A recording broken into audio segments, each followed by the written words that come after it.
আসসালামু আলাইকুম সবাইকে। আশা করছি আপনারা সকলে ভালো আছেন। আমিও আলহামদুলিল্লাহ অনেক ভালো আছি।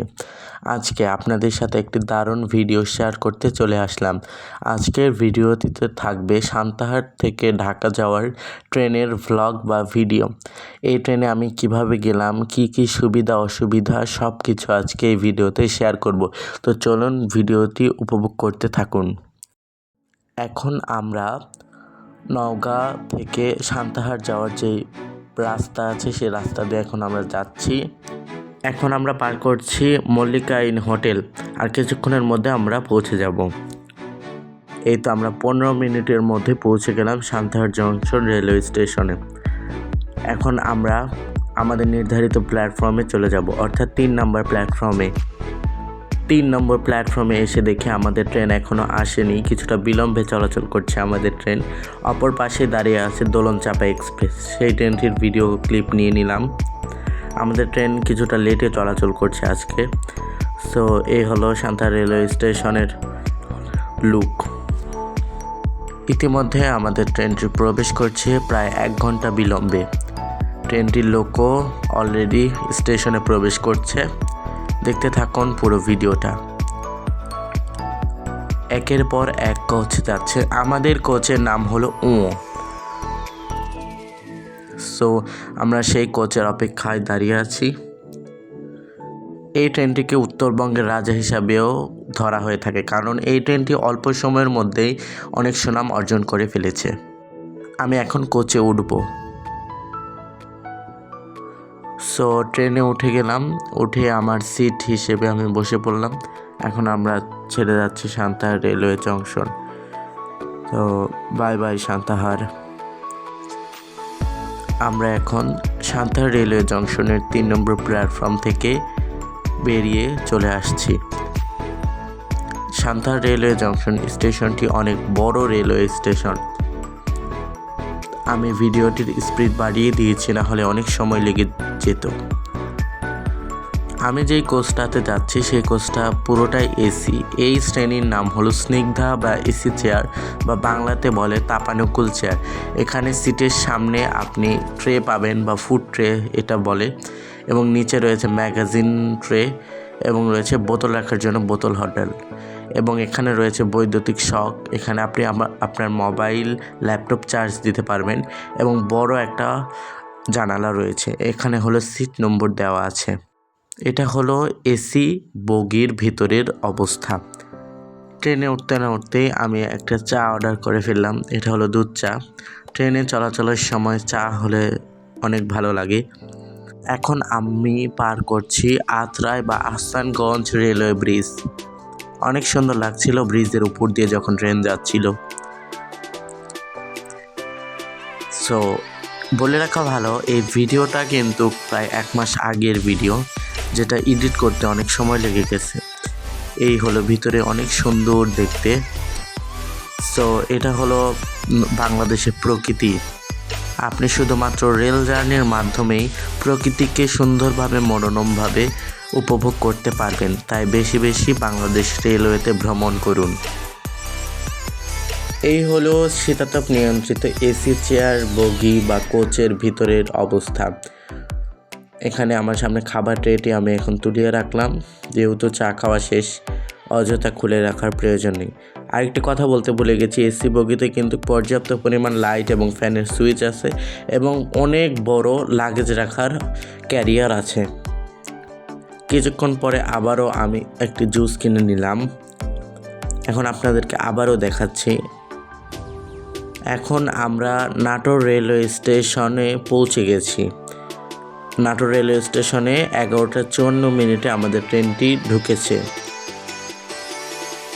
এই হলো নাটোর রেলওয়ে স্টেশন। আমরা এখন ছেড়ে যাচ্ছি নাটোর রেলওয়ে স্টেশন। এই হলো নাটোর রেলওয়ে স্টেশনের রেলগেট। এখন আমরা আবারও ঢাকার উদ্দেশ্যে রওনা করছি। ইতিমধ্যে আমরা পাশ দিয়ে একটি ট্রেন দেখতে পেলাম। ট্রেনটির নাম হলো নীলসাগর এক্সপ্রেস। এটিও ঢাকা থেকে চিলাহাটি অভিমুখে যাত্রা করছে, এবং ট্রেনটি চলে গেল আমরা দেখতে পাচ্ছি। তো চলুন এবার পুরো ট্রেনটি ঘুরে দেখা যাক। বলে রাখা ভালো, তাপানুকুল চেয়ারে আপনি ৮০টি আসন ব্যবস্থা পাবেন। আপনি যদি ফ্যামিলি নিয়ে ভ্রমণ করেন তাহলে মাঝখানের সিটগুলো কাটলে আপনি আরামে ভ্রমণ করতে পারবেন। এবার চলুন অন্যান্য জিনিসপত্র দেখা যাক। আমি যে কোচটিতে যাচ্ছি এই কোচটি প্রায় ফাঁকাই ছিল। এই হলো এসি কোচের অবস্থা, সম্পূর্ণ দেখিয়ে দিচ্ছি। এখানে কোট রাখার জন্য হ্যাঙ্গার আছে, এখানে ফ্যান আছে, আর এই হলো সিট অ্যারেঞ্জমেন্ট। এটা হলো কি অর্থাৎ চাবি, এটা দিয়ে আপনি সিট নামানো এবং ওঠানো করতে পারবেন। তো এই হলো তাপানুকুল চেয়ারের অবস্থা। চলুন এবার অন্যদিকে যাওয়া যাক। এর আরেকটা কথা বলতে ভুলে গেছি, এটি হলো স্লাইডিং ডোর। এটা হলো মেন দরজা, অর্থাৎ স্টেশন থেকে ঢোকার পরে এটা হলো মেন দরজা। এখানে কিন্তু হেলান দেয়া বারণ। এটাও স্লাইডিং দরজা, অর্থাৎ খুললে অটোমেটিক লেগে যাবে। এখানে রয়েছে বেসিন, সাবান এবং আয়না। পানিও ছিল মোটামুটি ভালো আকারে, তবে এই পানি খাওয়ার উপযোগী নয়, শুধুমাত্র হাত ধোয়ার ক্ষেত্রে ব্যবহার করা যাবে। এবং এটা হলো এসি কোচের টয়লেট। এটা বায়ো টয়লেট হাই কমোড, অর্থাৎ বায়ো টয়লেট বলতে বোঝানো হয়েছে এখানে যে মলমূত্রগুলো থাকে সেগুলো কিন্তু রেল লাইনে পড়বে না, এই জন্য এটাকে বায়ো টয়লেট বলা হয়ে থাকে। এবং টয়লেটের ভিতরে সাবান এবং টয়লেট টিস্যু, বেসিন সব কিছুই পরিষ্কার পরিচ্ছন্ন ছিল। এটা হলো মেন দরজার বাহিরে। এটা হলো ঘ কম্পার্টমেন্ট, অর্থাৎ আমি যে কম্পার্টমেন্টে আছি তার আগের কম্পার্টমেন্ট হলো এটিতে মোটামুটি ভালো যাত্রী সংখ্যা দেখা যাচ্ছে। এটি হলো তাপানুকুল চেয়ারের ভিতরের অবস্থা। এটা স্লাইডিং ডোর, ওপেন করলাম। এরপরে আমরা যে শ্রেণীটি দেখব সেটি হলো এসি সিট বা এসি কেবিন বলে যেটাকে, সেই শ্রেণী। এই কোচটিতে প্রবেশ করার পরেই দেখা গেল মেন গেট রয়েছে, এখানে টয়লেট রয়েছে। জানি না এটা বায়ো টয়লেট কিনা। এসি কেবিনের টয়লেটগুলো কিছুটা অপরিষ্কার ছিল এবং পুরাতন কোচ দিয়ে পরিচালনা করা হচ্ছে। এখানে রয়েছে সাবান এবং বেসিন, যদিও এটি কিছুটা অপরিষ্কার দেখা গেল। এই হলো মেন দরজা, এখান দিয়ে প্রবেশ করতে হবে। তো চলুন এবার কেবিনের ভিতরে ঢোকা যাক। এটা হলো এসি কেবিনের ভিতরে। এটি কিন্তু সম্পূর্ণ শীতাতপ নিয়ন্ত্রিত কোচ। এখানে প্রত্যেকটি কেবিন আকারে করা আছে। সিঙ্গেল কেবিন এবং ডবল কেবিন, দুই ধরনের কেবিন ব্যবস্থা রয়েছে এবং এগুলো অনেক আরামদায়ক হয়ে থাকে। এটা হলো কেবিন করিডোর, যেহেতু ভিতরে যাত্রী রয়েছে এই জন্য ভিতরে ঢুকি দেখাতে পারলাম না। এখানে একের পর এক কেবিন সাজানো রয়েছে। এটি সিঙ্গেল কেবিন এবং এটি হলো ডবল কেবিন।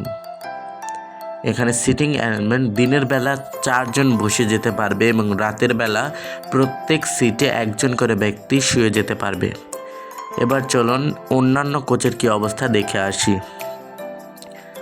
আমাদের ট্রেনটি এখন ঈশ্বরদী বাইপাস স্টেশনে প্রবেশ করছে। তো চলুন আরেকটা জিনিস আপনাদেরকে দেখাই। চাইনিজ কোচ, অর্থাৎ আমি যে কোচটিতে জার্নি করছি এটা হলো চাইনিজ কোচ এবং এসি কেবিনগুলো হলো পিটি ইনকা কোচের। এই হলো কার্ভ নিয়েছে আমাদের ট্রেন এবং আমরা একদম পিছনে আছি, এসি বক্সগুলো পিছনে থাকে। এই হলো ঈশ্বরদী বাইপাস স্টেশনের লুক। এই যেখানে কোচ অ্যাটেন্ডেন্স ইনি সবাইকে বুঝিয়ে দিচ্ছেন সিট কোন দিকে, এবং এটা হলো ঈশ্বরদী বাইপাস স্টেশনের কার্ভিং এরিয়া। এখন আমরা ছেড়ে যাচ্ছি ঈশ্বরদী বাইপাস স্টেশন। এবার চলুন আপনাদেরকে দেখাই নন এসি বা শোভন চেয়ারের কি অবস্থা। তার আগে বলে রাখি এটা হলো নামাজ ঘর এবং এটা হলো পাওয়ার কার। এখানে পুরো ট্রেনের পাওয়ার সাপ্লাই দেওয়া হয়ে থাকে, এই জন্য এখানে কোনো সিটিং অ্যারেঞ্জমেন্ট নেই। এখানে প্রচুর পরিমাণে শব্দ। এখানে ইঞ্জিন রুম সুইচ দেওয়া আছে এবং দেখে আসি চলুন নন এসি সিটগুলো। এটিও হলো পিটি ইনকা কোচ, অর্থাৎ এসি কেবিন এবং শোভন চেয়ারের কোচগুলো পিটি ইনকা কোচের হয়ে থাকে। দেখতেই পাচ্ছেন এখানে যাত্রী সমাগম অনেক বেশি। এখানেও লাগেজ রাখার জন্য পর্যাপ্ত জায়গা আছে, ফ্যান আছে, লাইট আছে, সব আছে। এবং এখানে আবারও দেখা যাচ্ছে এটি হলো চাইনিজ কোচের কোচ।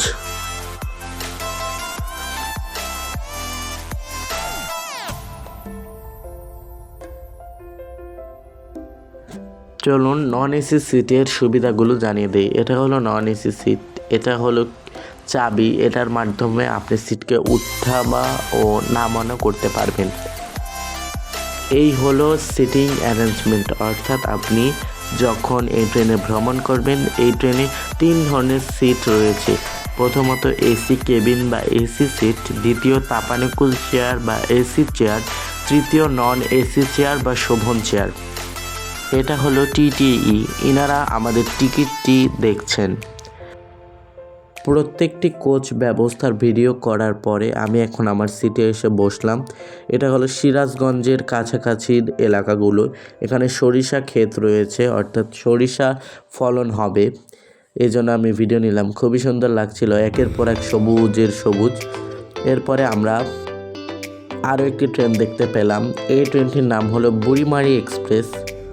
এটি হলো মিটার গেজ ট্রেন এবং আমি যেটিতে ভ্রমণ করছি এটি হলো ব্রড গেজ ট্রেন। এই হলো একটি নদী, যদিও নদীটির পুরো ভিডিও আমি নিতে পারিনি।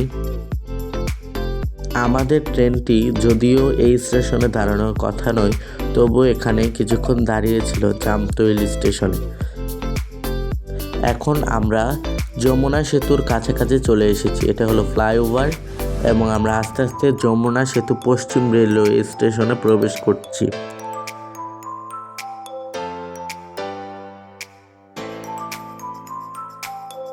অনেক সুন্দর লাগছিল যমুনা সেতু পশ্চিমের এই সাইডটাতে।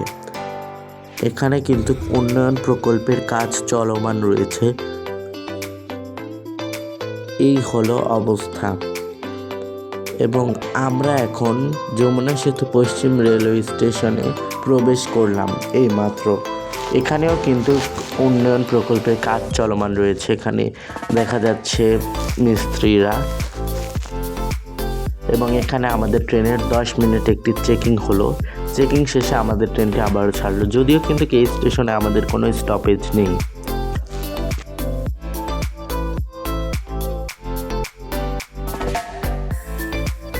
স্টেশন থেকে বাইর হওয়ার পরে আমরা এখন প্রবেশ করছি যমুনা সেতুতে। যমুনা সেতুতে ট্রেনটি প্রবেশ করছে এবং আমরা আলহামদুলিল্লাহ যমুনা সেতুতে প্রবেশ করলাম। এই হলো উত্তরবঙ্গের প্রবেশদ্বার যমুনা সেতু। এটা হলো সড়ক পথ, অর্থাৎ এই দিকে ট্রেন এবং বাস দুটি একই সাথে চলাচল করতে পারে। যদিও প্রথমে এর ব্যবস্থা ছিল না, পরে এটা করা হয়েছে। গেট লক করা হয়েছে, এজন্য আমি খুলে দেখাতে পারলাম না। অপর সাইডে এটা হলো যমুনা রেলওয়ে সেতু। এটি কিন্তু নতুন কাজ শুরু হয়েছিল এবং এটির প্রায় 98% কাজ শেষ। আগামী জানুয়ারিতে এটি উদ্বোধন করা হবে। এবং এসি বগির দরজা লাগানোর জন্য আমি নন এসিতে গেলাম, গিয়ে গেটটি খোলা পেয়ে আমি ভিডিওটি করলাম। এটি হলো যমুনা রেলওয়ে সেতু। এই সেতুটি উদ্বোধন হলে আমরা যে সেতুর উপর দিয়ে যাচ্ছি, এই সেতু দিয়ে আর ট্রেন চলাচল করবে না। এই সেতুটা দিয়ে আর চলাচল করবে না ট্রেনগুলো, কারণ এটি খুবই ঝুঁকিপূর্ণ হয়ে থাকে। এই যে ট্রাক চলে যাচ্ছে, বাস চলে যাচ্ছে এবং আমরা যাচ্ছি আস্তে আস্তে ঢাকার পথে। মাঝখানে দেখা গেল যমুনা সেতুর মাঝখানের দিকে চর পড়ে গেছে এবং অনেক বালু দেখা গেল।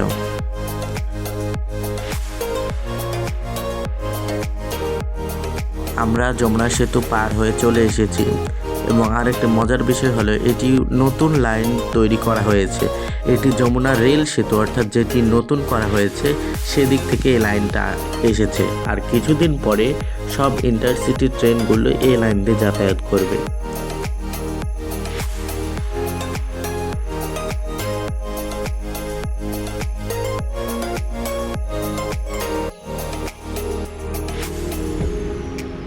গ্রাম বাংলার প্রকৃতি উপভোগ করতে করতে আমরা ঢাকার উদ্দেশ্যে ভ্রমণ করছি। এই হলো গ্রামের সুন্দর প্রকৃতি, যা খুবই সুন্দর লাগছে। আমি তো মাঝখানের সিটে এসে বসে পড়েছিলাম, যেহেতু যাত্রী একদমই ছিল না আমাদের কোচটাতে। এই হলো গ্রাম বাংলার সুন্দর মনোরম পরিবেশ। এখন আমরা একটি ছোট ব্রিজ পার হচ্ছি। আপনাদেরকে আমি দেখাই আমি কোথায় বসে আছি। এই হলো মাঝখানে টেবিল আছে, এই জন্য আমি এখানে আসলাম ভিডিও করার সুবিধার্থে। আমাদের ট্রেনটি জয়দেবপুর রেলওয়ে স্টেশনে দাঁড়িয়ে আছে। প্রায় বলতে গেলে আমাদের কোচ ফাঁকা। এটা হলো জয়দেবপুর রেলওয়ে স্টেশন ছাড়ার পরের দৃশ্য। বলে রাখা ভালো, আমি কিন্তু ঢাকা কমলাপুর রেলওয়ে স্টেশনে নামবো না, ঢাকা বিমানবন্দর রেলওয়ে স্টেশনে নামবো। তো আর কিছুক্ষণের মধ্যে আমরা ঢাকা বিমানবন্দর স্টেশনে পৌঁছে যাব। এটি হলো জনপ্রিয় ঔষধ তৈরির কারখানা অর্থাৎ ড্রাগ ইন্টারন্যাশনাল লিমিটেড। এবং যাত্রাপথে আমি মাছরাঙা টেলিভিশনের হেড অফিস দেখতে পেয়েছি এবং আমরা প্রায় ঢাকার কাছাকাছি চলে এসেছি। মজার ব্যাপার হলো আমার ফোনের চার্জ ছিল না ভিডিও করতে করতে, এই জন্য আমি চার্জে বসিয়ে দিলাম ফোনটাকে। এবং এখানে আমরা খুবই অল্প যাত্রী রয়েছি। তো আমি ব্যাগপত্র গুছিয়ে নিয়েছি। ট্রেনে অ্যানাউন্স করে দেওয়া হলো আর কিছুক্ষণের মধ্যেই ট্রেনটি ঢাকা বিমানবন্দর স্টেশনে প্রবেশ করবে। তো আই গেস এটা তুরাগ সেতু বলে। এই সেতুটি ঢাকা এবং গাজীপুরকে আলাদা করেছে, যদিও তথ্যটি ভুল হতে পারে। যদি আপনারা জেনে থাকেন তাহলে আমাকে অবশ্যই কমেন্টে জানাবেন। ট্রেন থেকে বাহির হওয়ার পরে এই হলো ট্রেনের বাহিরের লুক। এখন আমরা নেমে পড়লাম ঢাকা বিমানবন্দর স্টেশনে এবং এই হলো ঢাকার পরিবেশ। ট্রেন থেকে নেমেই আমি বাসে উঠে এবং আমার গন্তব্যস্থলে যাতায়াত শুরু করি। তো এই পর্যন্তই ভিডিওটা আজকে। আশা করি ভিডিওটা আপনাদের কাছে অনেক ভালো লেগেছে। ভালো লেগে থাকলে অবশ্যই লাইক, কমেন্ট, শেয়ার করবেন এবং ভিডিওর পাশে থাকবেন। সো আল্লাহ হাফেজ, আসসালামু আলাইকুম।